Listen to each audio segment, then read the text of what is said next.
Hello guys. तो अभी हम डिस्कस करने जा रहे हैं कि इलेक्ट्रॉन माइक्रोस्कोप क्या होता है।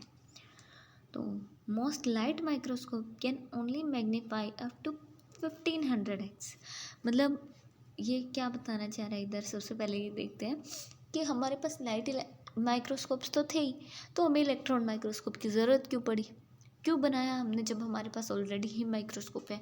तो ये इसका आंसर है ये पहली लाइन हमारी कि जो हमारे लाइट माइक्रोस्कोप है वो ज़्यादा मैक्स टू मैक्स मतलब अप टू अप 1500x तक ही मैग्नीफाई कर पाता है किसी भी इमेज को।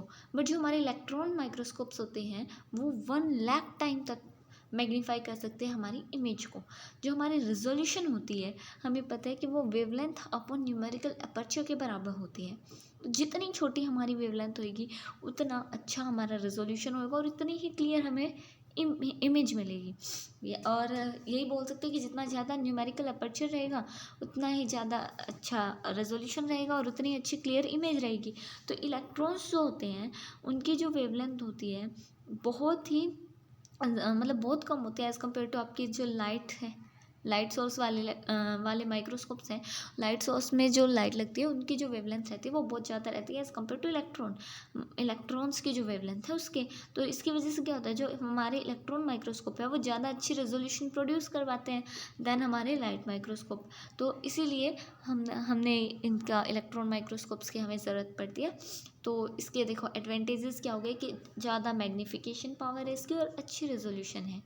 तो हायर मैग्नीफिकेशन है, हायर रेजोल्यूशन। और एक ही डिसएडवांटेज है कि ये जो है they can not display living specimen in natural colours. इसमें हमें ब्लैक एंड वाइट इमेज मिलती है, नेचुरल कलर जो होता है हमारा स्ट्रक्चर का वो देखने को हमें नहीं मिलता है। ये हमारे इलेक्ट्रॉन माइक्रोस्कोप की डिसएडवांटेज है।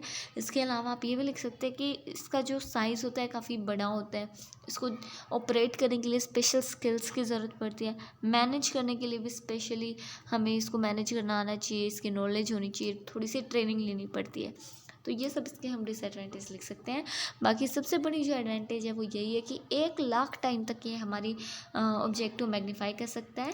तो इसके बाद हम डिस्कस करेंगे कि इलेक्ट्रॉन माइक्रोस्कोप के दो टाइप होते हैं, scanning electron microscope and transmitting electron microscope. तो we will discuss it in next video. So thanks for watching my video. Please like and subscribe.